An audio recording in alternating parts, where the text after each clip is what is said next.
Hallo Leute und herzlich willkommen zu einem neuen Flight Report. Heute mal wieder mit American Airlines unterwegs, aber ganz lustig, denn wir fliegen eigentlich nur 25 Minuten. Aber bevor es losgeht, gehen wir jetzt erstmal in die Cathay Pacific First Class Lounge. Kennt ihr eigentlich schon aus anderen Videos. Warum? Obwohl wir Business fliegen, ganz klar. Status, haben wir ein eigenes Video dazu gemacht. Wir sind Emerald bei One World und genießen jetzt die Vorzüge der First Class Lounge. Der Flughafen Hongkong ist irgendwie so cool. Man hat riesengroße Fensterwände, man kann überall rausgucken, da die Flugzeuge beobachten. Das gleiche können wir gleich auch in der Lounge machen.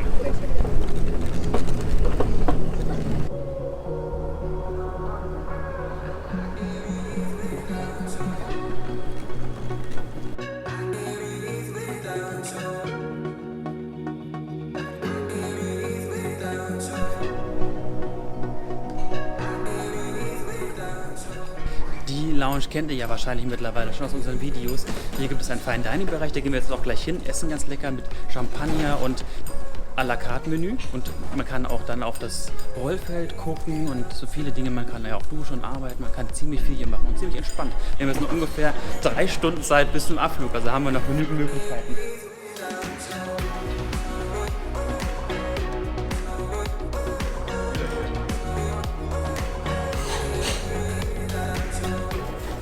So, wir haben sehr, sehr lecker gegessen. Jetzt sind wir rübergegangen in den Barbereich. Da kann man auch noch sehr, sehr gut sitzen.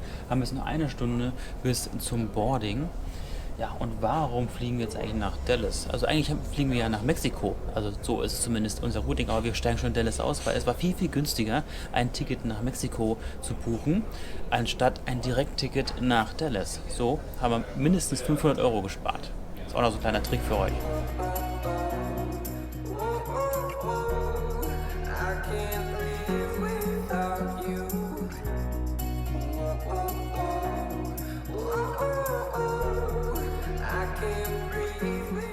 So, das war jetzt die Lounge, die Cathay Pacific First Class Lounge. Wir sind schon unterwegs. Gate 35 ist unser heute.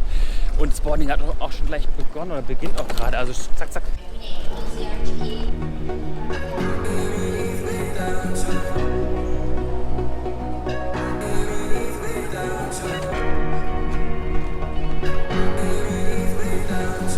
Ja, bei American wird immer ganz gut und ganz sicher nach Gruppen gebordet und wir sind Gruppe 2 diesmal gewesen.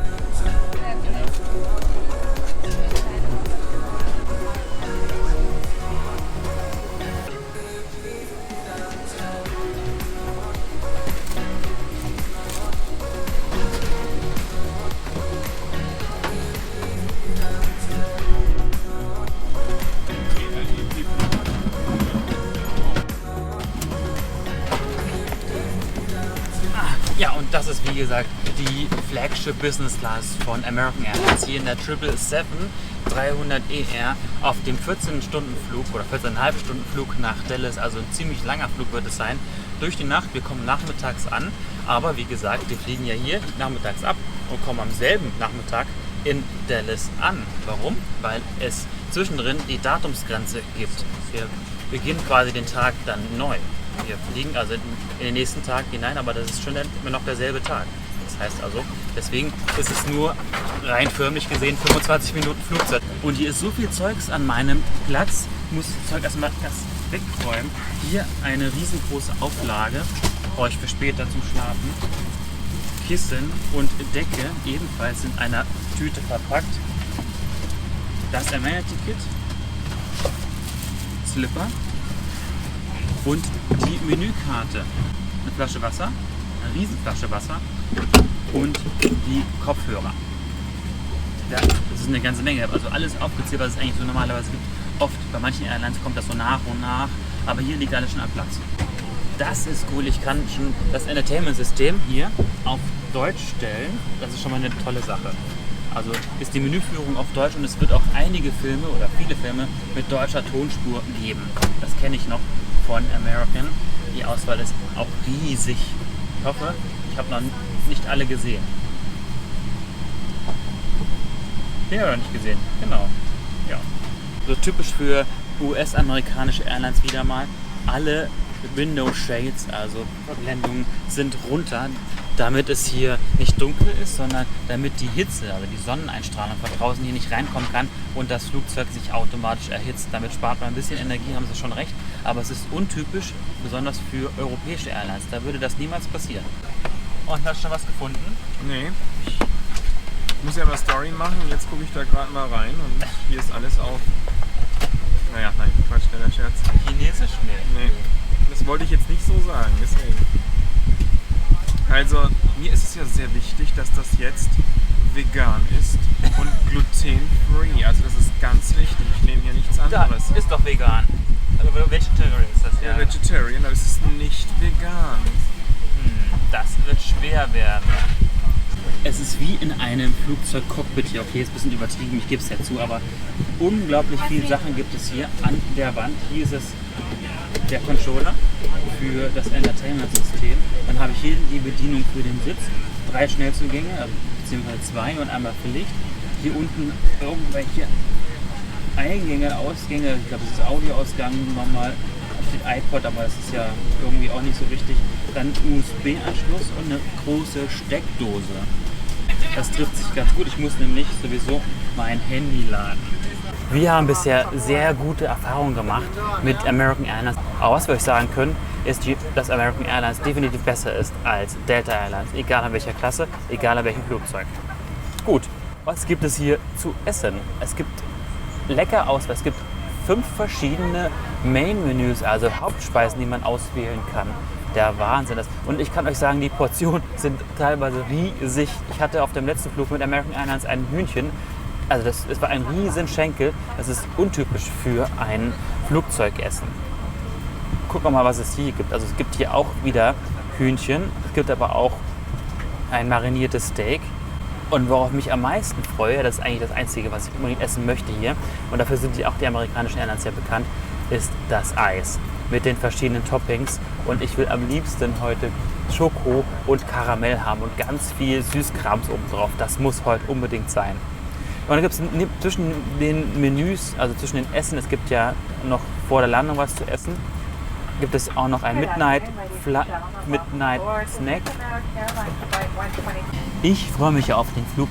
Einer von euch würde wahrscheinlich, oder mancher von euch würde wahrscheinlich sagen, 14 Stunden seid ihr denn verrückt, aber na, ich mag das total, denn ich bin jetzt hier, kann also ein bisschen für euch filmen, kann ein bisschen was essen, kann dann vielleicht noch schlafen und habe immer noch genügend Zeit, den Flug zu genießen. Also es ist vielleicht nicht ganz so viel wie auf dem Flug mit Singapore Airlines in 18 Stunden 16.000 Kilometer fliegen. Das ist schon eine Menge. 18 Stunden in einem Flugzeug muss man erstmal schaffen, aber 14 Stunden ist ja auch nicht viel, viel weniger. Also ja, wir werden schon ein bisschen was machen können hier. Während des Boardings wird auch ein Welcome Drink serviert, aber in einem Plastikbecher. Das kennt man ja von den US-amerikanischen Airlines. Finde ich jetzt aber auch nicht so schlimm, denn später gibt es dann die Getränke in einem richtigen Glas. Cheers! So, das ist hier die Business Class, die Flagship Business Class von American Airlines. 52 Business Class Sitze in einer 121. Die Reverse Herringbone Sitzanordnung gibt es hier in 2 Abteilen. Und ganz da vorne ist auch noch eine First Class verbaut. Die haben wir ja auch schon mal ausprobiert in einem unserer älteren Videos.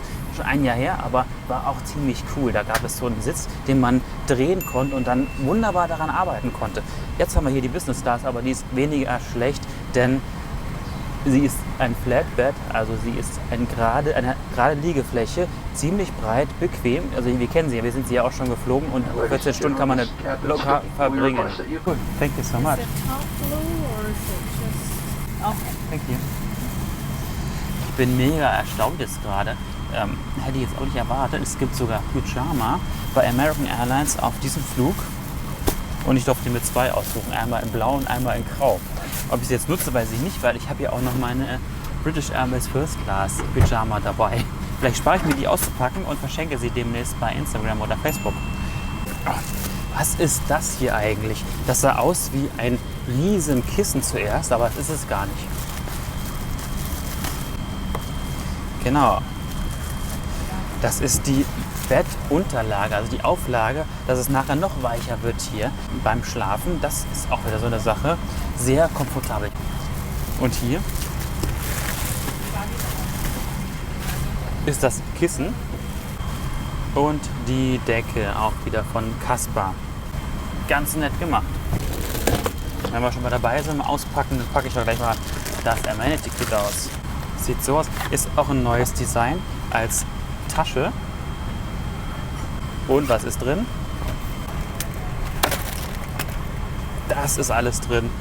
Socken, Schlafmaske, Ohrstöpsel, Zahnbürste, Zahncreme, ein Rasierset und Taschentücher. Jawohl. Ach, und sogar noch ein Kugelschreiber.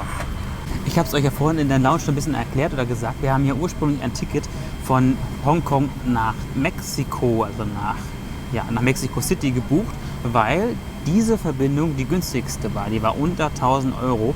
Und hätte ich jetzt nur nach Dallas gebucht, hätte ich 1800 Euro bezahlen müssen. Das ist schon ein mächtiger Unterschied. Und was spricht dagegen, wenn man nicht einfach sagt, okay, ich buche nach Mexiko und steige in Dallas aus? Bleibt euch auch frei. Ihr könnt überall aussteigen, wo ihr wollt.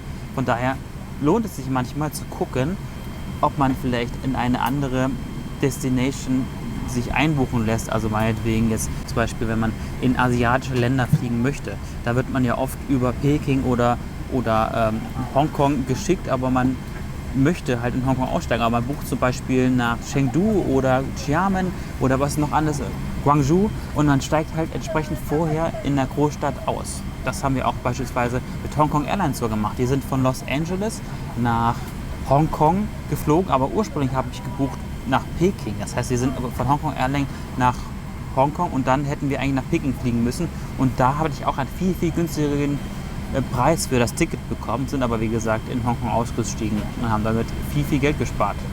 All das erklären wir euch in unseren Travel Hacks. Wir haben auf unserem Kanal, wenn ihr mal vorbeischaut, auf unserer Website oder hier im Kanal, aber mal auf das i drücken, verschiedene Videos über Kreditkarten, wie man am schnellsten an Meilen kommt, um damit ein Premium-Ticket zu buchen. May I hang your jacket for you? Yeah, you can. Thank you very much.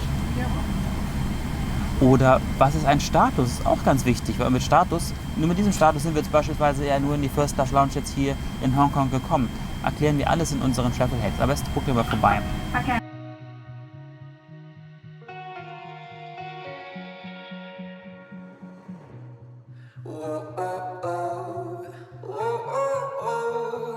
I can't live without you.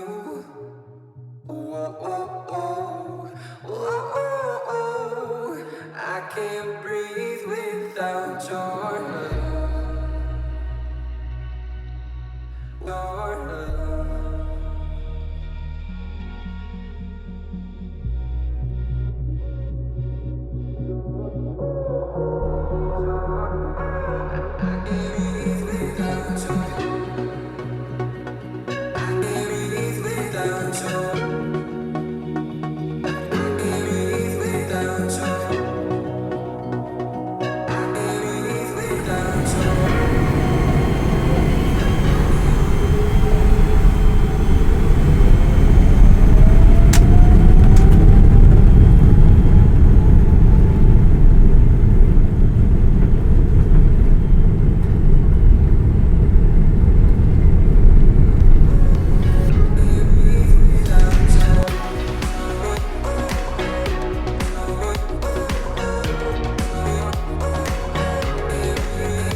Während ja British Airways auf The White Company setzt American Airlines auf Casper. Ist auch eine relativ bekannte Marke für Badekleidung, Schlafkleidung und auch Bettzeugs. Ja, deswegen ist auch sogar die Slipper von Casper. Ja.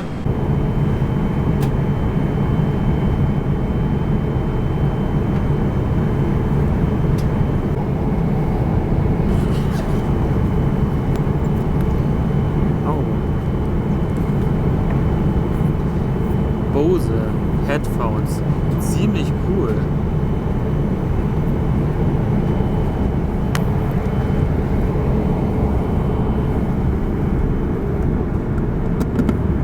Noise Cancelling sofort, wenn man sie reinsteckt, hört man kaum noch was an Umgebungsgeräuschen. Also die Fluggeräusche sind fast weg. Ja, ich habe einen Film gefunden, aber es sind noch mehrere da, die ich noch nicht gesehen habe, die ich mir jetzt anschauen kann, während ich auf das Essen warte. Blöd ist natürlich, Reihe 15 ist die letzte Reihe in der Business Class und ich bekomme dann wahrscheinlich auch mal als letztes was zu essen. Naja, egal. Ich habe ja Zeit. 14 Stunden. Enjoy. Thank you very much. My pleasure. American Airlines serviert zuerst einmal Wasser, ein Getränk der Wahl. Ich habe jetzt Champagner in einem riesigen Glas, also das ist ja bis oben hin gefüllt, und eine Schale warme Nüsse. Bestehend aus Mandeln, Cashewnüsse und Pistazien. Wie gesagt, der Service dauert hier noch ein bisschen länger. Ich bin ja ganz hinten, bin ja schon versorgt mit Kleinigkeiten, aber jetzt gehen wir erstmal auf die Toilette, ich zeige es euch mal. Sie ist entweder genau hinter mir, zwischen den beiden Kabinen gibt es nochmal 2 Toiletten, natürlich in der First Class, aber da darf ich halt hingehen. Das ist ja das übrigens immer das Interessanteste. Man darf immer in diese Toilette gehen, in der auch die Klasse ist. Also Business Class natürlich nur auf die Business Class Toilette und Economy auf die Economy Toilette. Das ist aber lustig, wenn Leute dann durch den Vorhang durchkrabbeln, um in die Toilette in der vorderen Kabine zu gehen. Dann kriegt man da mal ganz böse Blicke.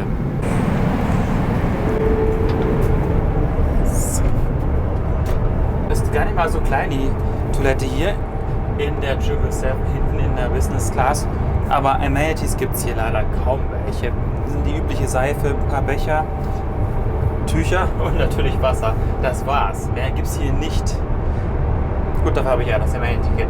Aber bei manchen anderen Airlines hat man hier nochmal so einen Korb mit den üblichen Dingen wie Zahnbürste, Zahncreme, Tücher, Mundspülung.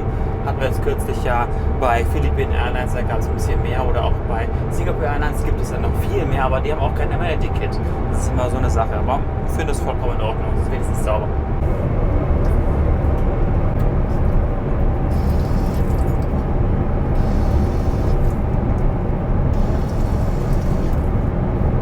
Sehr komisches Wasserhahn-Prinzip hier.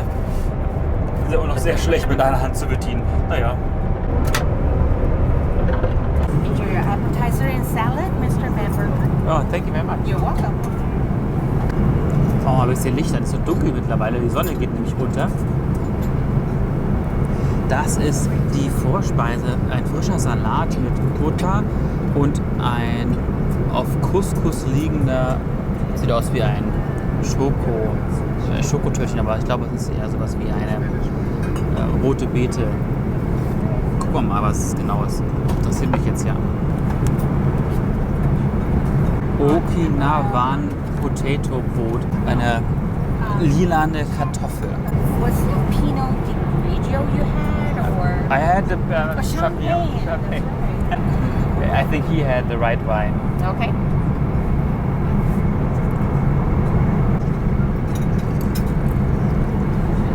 White or green?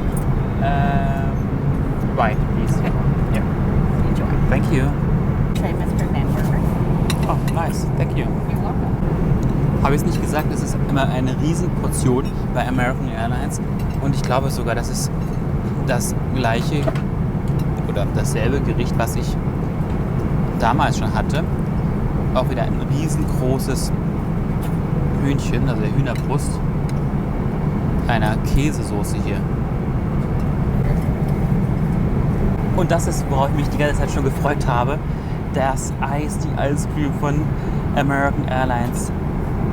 Vanilleeis höchstwahrscheinlich und warme Schokoladensoße. Es gibt auch noch Erdbeersoße und ich glaube noch Karamellsoße, aber ich habe jetzt nur habe nur Schokolade genommen mit ein paar Nüssen und Sahne. Oh, das ist natürlich die Kalorienbombe schlechthin. Ja, das muss einfach sein.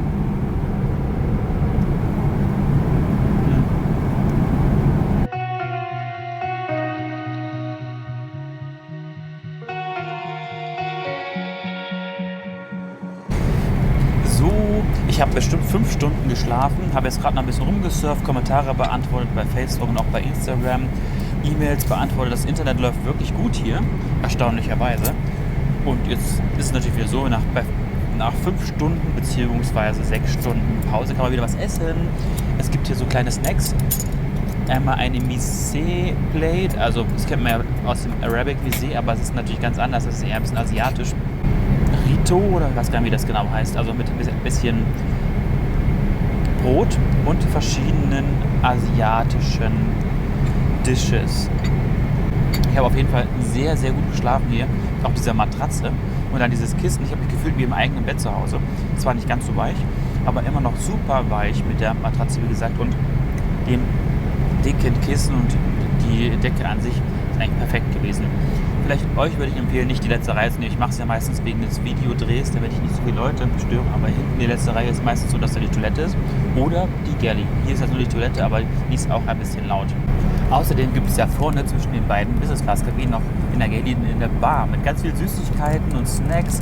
Twix gibt es da oder M&M's hier oder die kannte ich noch gar nicht. Ich dachte, das wären auch sowas wie Smarties, aber es ist gar nicht Smarties, irgendwas Fruchtiges, das ist nicht so mein Ding. Und auch noch Getränke kann man sich da holen, also je nachdem, was ihr da wollt. Das finde ich ganz cool. Also es ist immer was da. So, ich sage jetzt mal guten Morgen, weil eigentlich ist es ja völliger Nachmittag hier, aber gefühlt ist es ziemlicher Morgen hier. Jetzt wird auch ein Frühstück serviert. Es gibt entweder American Breakfast oder English Breakfast. Unterschied ist, dass English eigentlich mehr Früchte und Müsli ist, was eigentlich ja gar nicht richtig ist. Und American ist was mit Ei, Speck und Tomate. Und es sind nur noch ungefähr eine Stunde bis zur Landung in Dallas. Deswegen ist man relativ spät dran hier. Also man muss jetzt hier relativ schnell essen. Aber es ist nicht schlimm, ich will auch gar nicht so viel essen. Ich habe schon genügend gegessen hier auf diesem Flug und getrunken. Und man hat ja 14 Stunden Zeit. Ich habe also insgesamt zwischendurch nochmal geschlafen. Also 6-7 Stunden habe ich schon geschlafen, die Hälfte des ganzen Fluges. Und 7 Stunden entsprechend halt entweder Filme geguckt oder mir die Flatmap angeguckt oder gesurft, weil das Internet lief sehr, sehr gut. Also ich habe mir die Zeit ganz gut vertreiben können. Are you ready for the scrambled egg with Canadian bacon? Okay, you only have the American breakfast? Yeah, that's the only option we have now. Sorry. Okay, that's no problem. I'm sorry. Pop. It's why. Hat sie mich jetzt gleich voll gemacht hier, aber ist ja zum Glück nur das Croissant gewesen. Schlimmer wäre es gewesen, wenn es das Ei wäre. Es sieht jetzt gar nicht so schlecht aus. Ich muss ja auch gar nicht alles essen. Ja, da kommt noch was. Ich stelle noch ein Foto für die Story machen auf Instagram und dann kann ich essen und dann muss ich mich auch gleich umziehen. Denn, wie gesagt, wir gehen gleich in den Landeanflug über.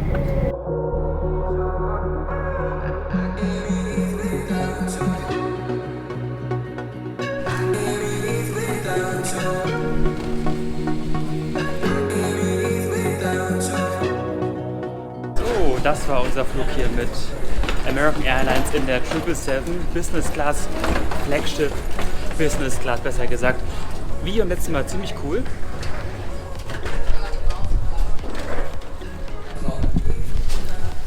Hat jemand was verloren? Müssen wir erwarten. Jetzt geht es ab schnell zur Immigration. Kann ja manchmal etwas länger dauern in den USA. Und dann, ja, vielen Dank fürs Zuschauen. Hat auf jeden Fall sehr Spaß gemacht, der Flug, oder? Ja, allerdings. Wobei, heute war er ein bisschen lang. Ich habe ein bisschen Rücken.